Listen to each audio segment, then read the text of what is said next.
Meu boa noite para todos aqueles e aquelas que me escutam nessa semana do Nosso Senhor, semana do dia 27, 28, 29, 30 e 31 do nosso Senhor Jesus Cristo. Uma boa noite para você que me escuta no mês de fevereiro. Uma boa noite para você que me escuta no mês de março, abril, maio de 2025 ou alhures, onde quer que seja. Vamos caminhando aqui o nosso primeiro episódio dessa, vamos dizer, segunda temporada do Doutor Hipnos, porque teve um intermezzo bastante prolongado que correspondeu ao meu período de férias. Férias também do doutor, oita, que eu me perdi aqui, do Doutor Hipnos.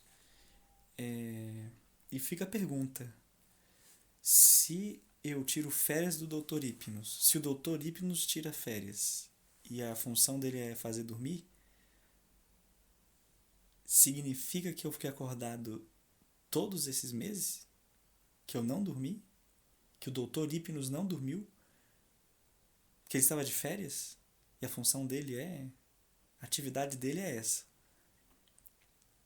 dormir. Então, fica essa pergunta. Será que é um experimento de privação do sono russo? Só que da vida real? A creepypasta da privação do sono? Fica aí a pergunta. Para você que não sabe o que é creepypasta e nem o que é a creepypasta da privação do sono, é uma historinha, né? Fantasiosa. O que é a creepypasta? É uma história fantasiosa, de fantasia, inventada. Deixa eu ver o que mais. Eu comecei a falar só vários sinônimos, né? Da mesma coisa. Que é o meu modo de enrolar você enquanto isso. Mas voltando, que são histórias romanceadas, feitas na internet, divulgadas na internet, como se fossem histórias reais, é claro, mas elas são creepy, elas dão medinho, elas são de terror. Às vezes um terror mais levinho, às vezes uma coisa mais elaborada ali. Pode ser um terror tanto sobrenatural como um terror mais mundano, como é o exemplo da creepypasta da privação do sono, que é uma é creepy porque é terror e pasta porque é a ideia de copy-paste, né, de copiar e colar, que você monta essa história e vai copiando e colando ela na internet, inclusive ela vai mudando, né, porque as pessoas vão colocando novos elementos ali à medida que vão disseminando. Acho que essa é a ideia. E aí tem essa creepypasta, que é da privação do sono, que é uma história do que seria o experimento soviético da Guerra Fria, onde o exército queria ver as consequências de falta de sono, né, da privação do sono em pessoas. Aí eles teriam selecionados ali um certo número de militares, né, em boas condições físicas e de normalidade, e prendido esses militares dentro de uma sala, de um quarto, né, amplo, militar, que tem aquelas beliches e tal, e criaram métodos ali de que as pessoas não dormissem, seja por meio de drogas ou ficar fazendo barulho para ficar sempre acordada. E aí as pessoas começaram a ficar loucas e mataram umas às outras, se mataram, tentaram matar o pessoal que fazia o experimento. E aí tem tipo, uma pessoa só que sobreviveu e o corpo dela começou a definhar e perdeu a sua forma humana e foi se transformando em uma monstruosidade.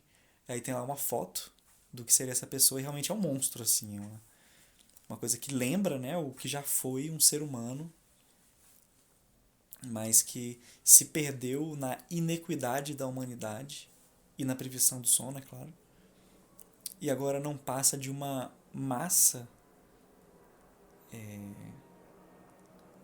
destroçada de, de carne e sentimentos ruins. Enfim, é óbvio que a foto ela é montada, mas é uma boa foto, assim. Você vê, realmente dá medo, é uma coisa que parece real. E é legal, essas são histórias legais. Tem várias creepypastas, eu não conheço muitas, né? Essa é a mais famosa, eu acho. Mas tem muitas aí. Acho que, sei lá, Slenderman entra como creepypasta. Vocês lembram do Slenderman? O homem com os braços compridos e cara branca, de terno, que rouba as pessoas com os braços grandes dele. E tinha um joguinho, né? Eu joguei esse jogo bastante do Slenderman, que você fica andando na floresta. E aí você vê de longe assim e não pode deixar ele chegar perto. Ele chegar perto de você, acabou o jogo. Ele te comeu. Te virou o homem do saco, te colocou no saco do homem do saco da rua. Enfim. Acho que isso entra como creep. Olha o sono. Creepypasta também. Mas eu não sei qual é a história do Slenderman, só sei que existe. Pois é, falando agora aqui, né, a questão do sono, da creepypasta, da privação do sono. Esse primeiro episódio, para não perder aqui essa semana sem ter um episódio, que meu tempo tá curto, vou continuar lendo o livro, que até hoje não terminei de ler esse livro, que tá na página 28, ele tem... Não, calma aí. Ele tem... Não, aqui também não. 61 páginas. Acho que é rapidinho você ler, porque tem muito desenho. Que é o Durma Bem, Manual sobre o Sono, para ajudar você a dormir melhor e descansar de verdade. Que é uma revistinha que minha avó comprou numa farmácia. E eu falei, vou pegar isso aqui, vó. Ela, tá bom, pode pegar. E aí já lemos aqui várias trivias e curiosidades sobre o sono, né? Desde a posição correta, você pode ir voltando aí episódios sobre como a fome afeta o sono, fases do sono, o que acontece no seu corpo, se a limpeza dos lençóis influencia no seu sono. Ele está aqui na parte. Eu tô ficando com sono também. Eu não vou me privar do sono, eu não quero virar uma pessoa destroçada pela privação do sono. Tem aqui uma parte, desafios do sono. Vou ler aqui agora, tá? Informação. Fazer a siesta atrapalha o sono noturno?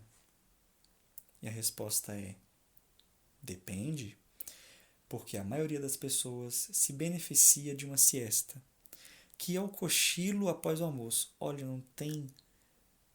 É ou não é que não tem sono melhor do que esse? Ou tem poucos sonos melhor do que esse aqui? O sono daquela... Você come aquela comida pesada, sabe? Você come aquela parmegiana de frango, que é uma comida boa, mas é uma comida pesada, assim, né? Você come para ficar cheio da maneira ideal ali, sem forçar muito. Aí você vai deitar ali com barulhinho, numa televisão, né? Ou só deitar num quarto bem escurinho depois do almoço. É um sono restaurador. Ele restaura até coisas que você nem precisava restaurar. É um sono muito gostoso. Acho que só perde pro sono de exaustão. Que apesar de ser uma motivação, a motivação desse sono, o sono de exaustão, é ruim. Você está exausto. Você está exausta. Mas quando você está muito cansado, muito cansada, e arranja um tempo para dormir e dorme em boas condições, num quarto escuro, uma cama confortável, sem ninguém te enchendo o saco na temperatura, tudo na temperatura ideal, sabe? Se tiver muito frio, com uma coberta que te esquente bem. Se tiver muito calor, mas que tem um ventilador ali, um umidificador. Você durma completamente despido. Você só, é aquele sono que você apaga. Você deita na cama e pá, morreu. Mas é um sono tão pesado que é maravilhoso. São os dois melhores sonos que existem. Então tá. Aí tá aqui, ó. Vamos continuar a leitura. Na Espanha, onde o termo surgiu, é comum que o comércio feche entre as 14 e 16 horas para esse descanso. E isso aqui, eu tenho uma amiga que morou um tempo na Espanha e ela fala mesmo que tem muito lugar que na Espanha que fecha mesmo. Depois do almoço, tem um almoço, bateu ali aquela hora que você fala assim, pô, não é mais almoço. Ok, exatamente 2 horas. Até você comer 1h30, é assim, tá tarde pra você almoçar. Já tá tarde, mas ainda é um horário aceitável pro almoço. 1h30, até as 2 horas. 2h30, assim, pô, você já passou do ponto, meu irmão. Essa carne já tá ficando mal passada. Já passou do ponto, você já tinha que ter comido ela. Né? Assim como você já deveria ter almoçado. E ela falou que fecha mesmo. Muita coisa. Cidade, principalmente cidade menor, assim. Não lembro da dinâmica, né? Porque cidade grande, claro que não vai parar. Mas ela fala que alguns locais, assim, mais de interior e tal, que tem pouco movimento, para bastante. Muito bem, continuando a leitura. Mas a prática tem mais adeptos no interior. Ó, exatamente o que eu falei, ó. Putz, se eu tivesse lido aqui, ó. Enfim, nas grandes cidades o repouso diurno é mais raro. De qualquer forma, após um descanso pontual, a tendência é que a pessoa acorde mais disposta para seguir as atividades do dia e de noite durma sem dificuldade. Então, isso aqui, galera, nesse ano 2025, que a gente tem a grande batalha aí do fim da escala 6x1, devia vir aqui, ó, de brinde. Escala 6x1 mais direito à siesta. Tá escrito aqui, ó. Aqui, ó, fontes. Esse aqui é uma pesquisa de fontes. Fontes. Professor, tem aqui um professor, não vou falar o nome dele, não precisa. Melhor, né? Vamos falar, vamos divulgar. Almir Tavares, professor de Psiquiatria e Neurociências da Universidade Federal de Minas Gerais. Coordenador do Departamento de Medicina do Sono da Associação Brasileira de Psiquiatria, ou seja, não é uma pessoa normal. É uma pessoa que deve dormir muito, estuda muito sono. João Perini, psicólogo e mestre em neurociências. Laura Castro, diretora de psicologia e pesquisa do Vigilantes do Sono. Mônica Andersen, diretora de ensino e pesquisa do Instituto do Sono, São Paulo.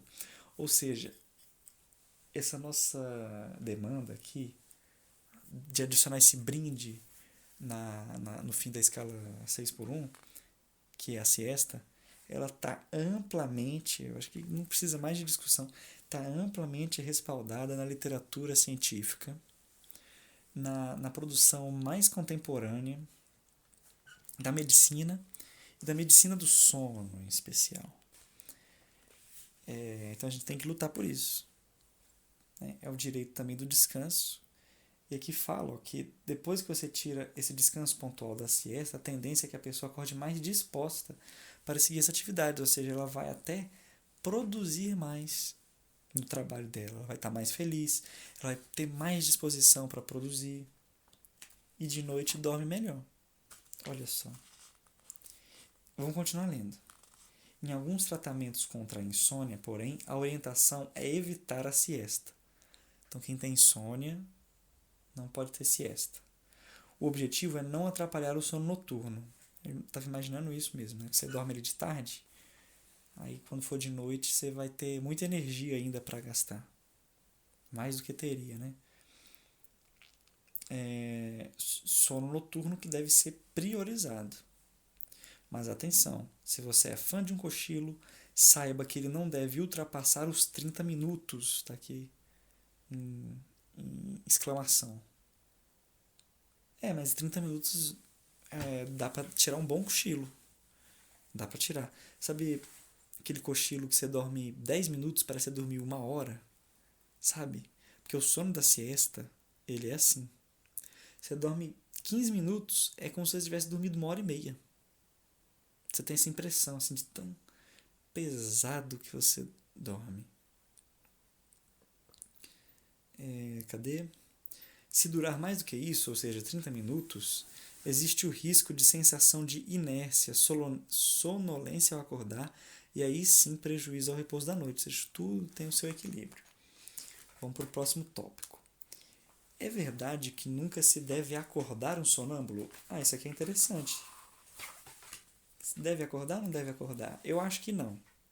Que eu já vi uns vídeos de uma família e aí o menino lá que a mãe estava gravando, o filho dela, tinha sonambulismo e ela não acorda. E ela em nenhum momento fala assim, tem que acordar ele e tal. E ela está explicando um pouco do sonambulismo, então acho que não pode. Então vamos lá. É verdade que nunca se deve acordar um sonâmbulo? Resposta. É melhor evitar. Isso porque o sonâmbulo está em um estado de consciência em que o sono e a vigília se misturam. Caso seja acordado, ele pode ficar confuso, e se você não conseguir despertá-lo, há o risco de prolongar o episódio de sonambulismo. Olha, se você tentar acordar o sonâmbulo, pode ser que ele fique mais sonâmbulo, fique mais tempo em sonambulismo. Engraçado. Apenas em casos graves, quando o sonâmbulo coloca a sua vida em risco ou ameaça a vida de alguém, ele deve ser acordado. É óbvio. De maneira geral, o melhor a fazer é manter a calma e tentar conduzir a pessoa de volta para a cama.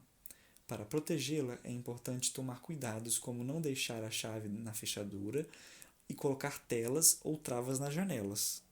A pessoa sonâmbulo está no prédio. Aí tem uma janela, ele sobe na janela, tenta pular a janela. Não, vou pular essa cerca aqui no meu sonho. Aí a janela do 10º andar. Morreu o cara. Faz sentido. Interessante. Outra trivia aqui, outra curiosidade. Mulheres, meninas, garotas, meninas, mulheres, dormem pior que os homens? Resposta: depende. Homens e mulheres podem apresentar propensões a diferentes distúrbios de sono. A insônia é mais comum entre elas devido a variações hormonais ligadas ao ciclo reprodutivo. O ciclo reprodutivo da mulher, oh meu Deus do céu, é todo um negócio. Tem um sangramento, aí tem dor, aí tem TPM. A natureza errou muito, né?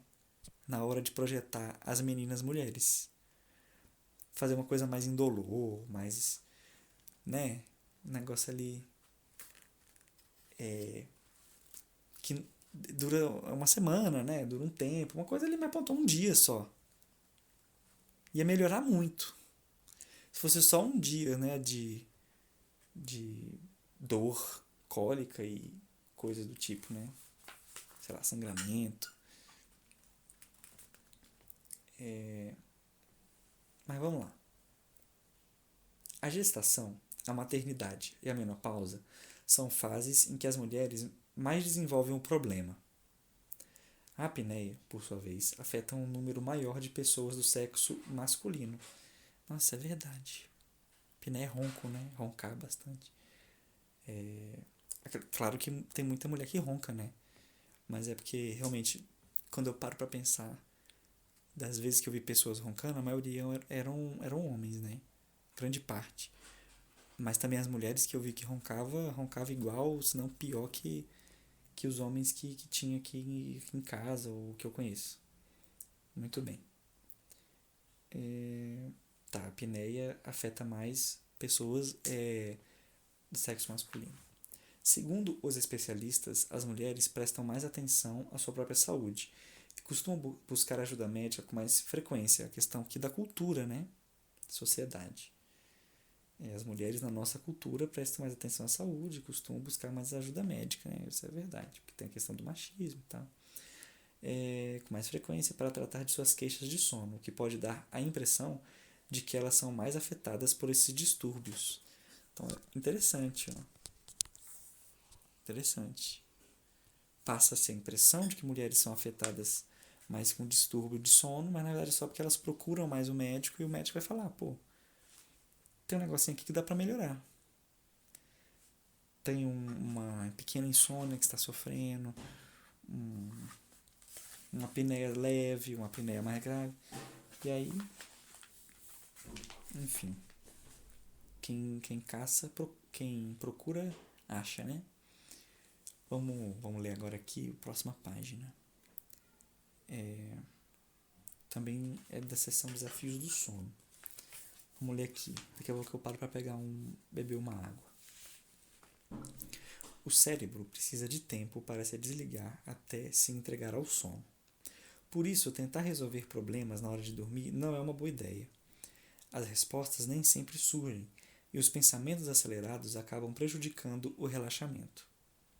Consequentemente, o sono também sofre. Para ir além da clássica contagem de carneirinhos, teste essas sugestões para sossegar os pensamentos antes de dormir. Isso aqui é interessante, hein? São dicas úteis e práticas para você. São 8 dicas, eu vou ler as 8 aqui. Não, são 9. 9 dicas. E aí, deixa eu ver qual que é a próxima sessão. Eu vou parar aqui. Nessas dicas. A gente vai ler, comentar.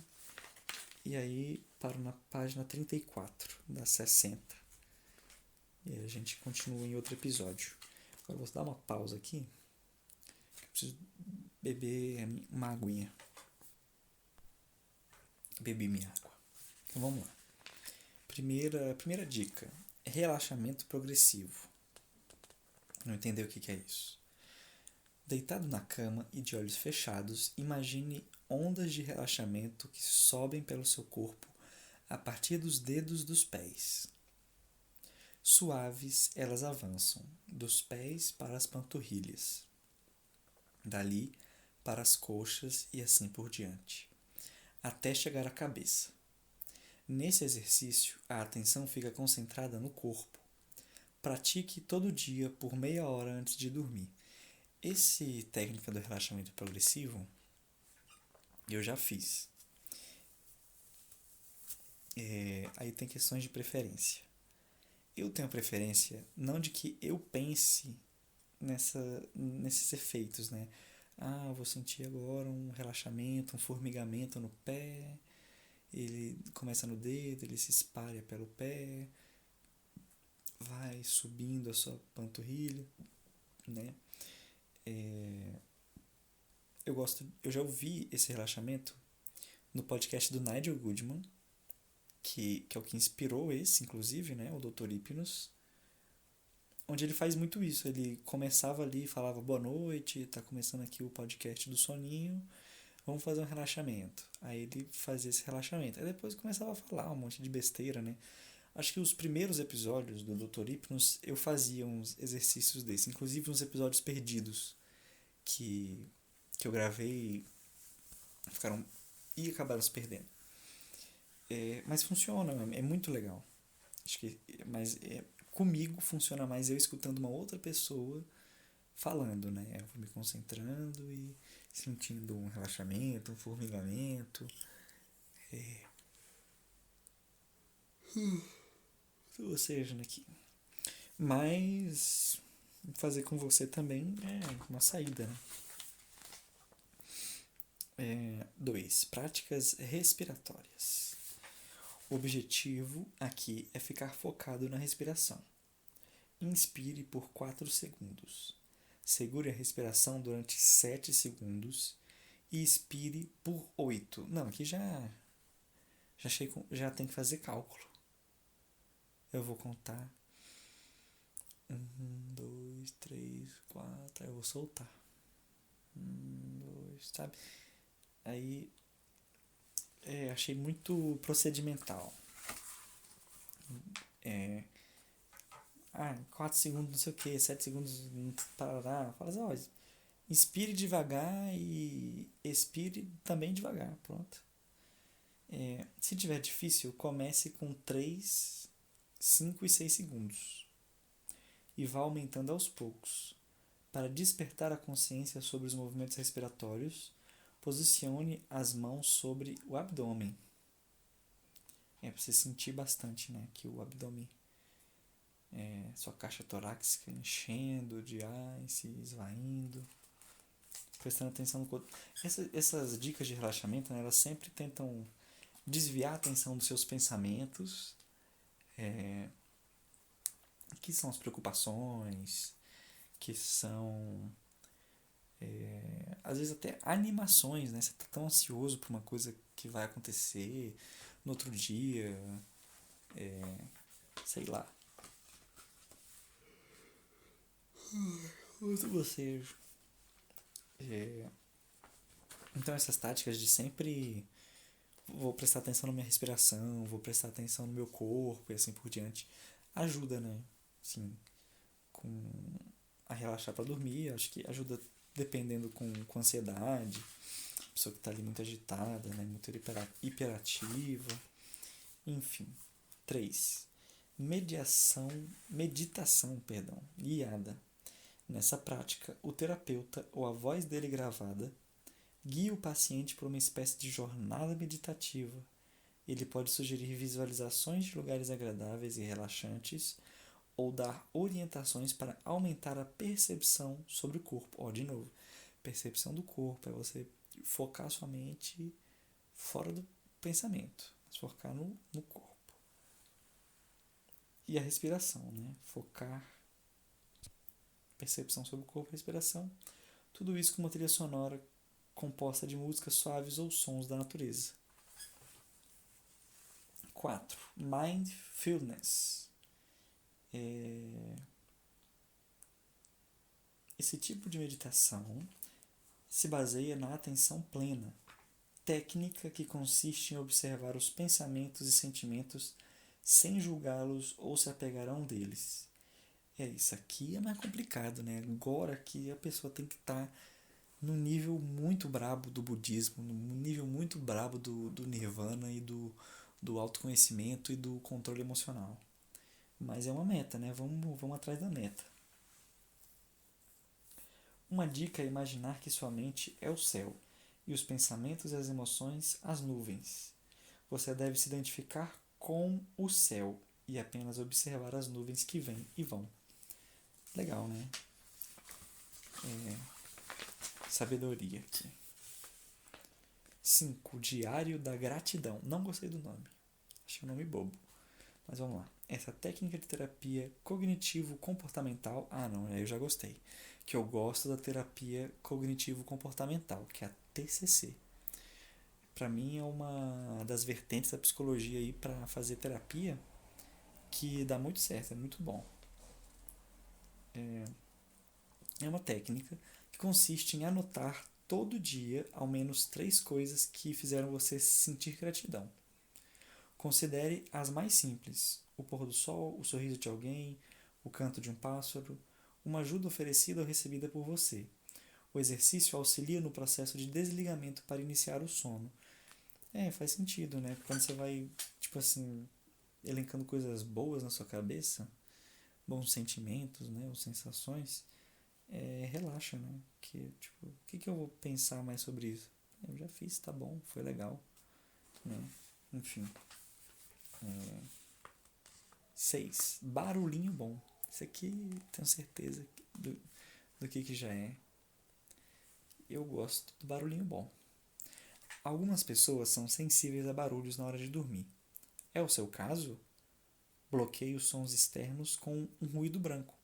Sons como os da chuva ou ondas do mar, que contêm várias frequências na mesma potência, e assim diminuem a percepção de outros barulhos. Em um estudo da Universidade de Harvard, nos Estados Unidos, o ruído branco reduziu em quase 40% o tempo que as pessoas levam para pegar no sono. Aqui vale várias dicas, né? Pode ser o ruído de sons da natureza, às vezes só um ruído estático, né? Que artificial, mas tem no YouTube pra você escutar. Eu gosto de som. Assim, isso aqui, o podcast é isso aqui, né? É você ter um ruído, não necessariamente um ruído branco, porque o ruído branco ele é muito constante e contínuo, né?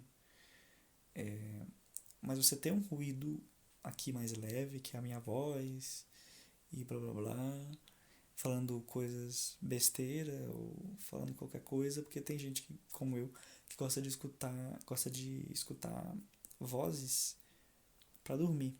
Música, né, também para dormir é uma boa. Claro que músicas um pouco mais calmas, né, um rock, por exemplo, eu escuto um rock progressivo, um psicodélico, umas músicas assim, tem uns indies também que são meio viajadinhos, né? Então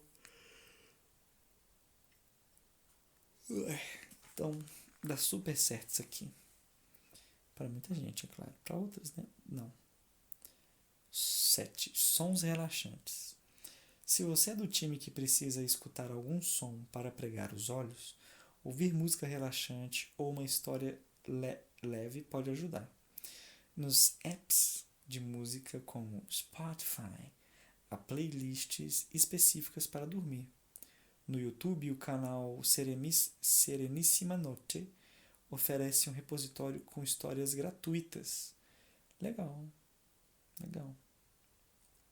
Eu acabei de falar disso também, né? 8. Contagem aleatória. De acordo com a terapia cognitivo-comportamental, preencher a cabeça com uma distração pode ajudar a prevenir pensamentos indesejados. Uma das maneiras de fazer isso é pela contagem aleatória. Em vez de contar de 1 a 10, comece com qualquer número e depois pule aleatoriamente para outro. Por exemplo, 6, 15, 82, 34. Interessante. Não que a gente pensa assim, conte númerozinhos, né? Sei lá, 1, 2, 3, não. Você vai contando números aleatórios. A concentração para chegar ao próximo número ajuda a afastar pensamentos negativos. Legal. Funciona mesmo isso aqui. 9. Máscara e tampão. O uso de máscara de dormir e de protetores de ouvido, os tampões, não é oficialmente recomendado pelos especialistas. Depende de cada pessoa decidir utilizá-los. Um estudo chinês, realizado em 2010, porém, mostrou que tanto a máscara quanto os protetores auriculares podem melhorar a qualidade do descanso, elevando a produção da fase mais profunda do sono, conhecida como REM, e os níveis de melatonina. É isso aí. Vamos passar a página. Ó, eu já fiquei com sono, que eu já tô com o olhinho pesadinho, sabe? Terminou. Terminaram 9 dicas. E aqui acabou, vamos para outra parte. Deixa eu ver mais. Uma parte de tecnologia inimiga do sono. Qual a melhor forma de compensar o sono perdido? Isso aqui é interessante. Isso aqui eu quero responder. Quando estamos estressados, precisamos dormir mais? Perguntas capitais aqui no próximo capítulo. Tem aqui verdadeiro ou falso, algumas perguntas, né? Trívias. Por exemplo, beber álcool ajuda a dormir? Fazer exercícios físicos à noite prejudica o sono?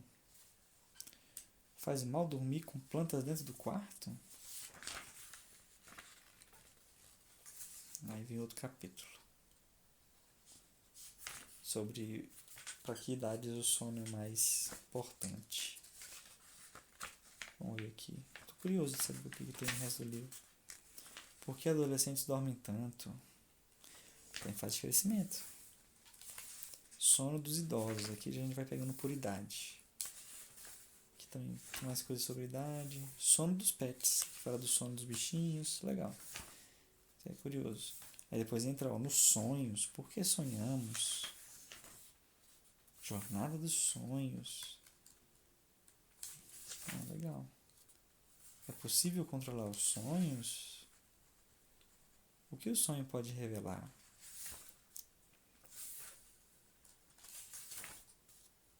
Sonhamos toda noite? Isso eu sei que sonha. A gente não lembra muitas vezes, mas a gente sonha toda noite. Mais de um sonho, inclusive. A gente sonha vários sonhos. Eu não lembro em média quantos, mas são vários. Aí depois já acaba. Legal. Marcar a página onde eu parei, né? Ver se tá certo. Opa, tava errado já ia marcar errado. Aí, show. Pronto. Outro dia a gente continua. Meu boa noite.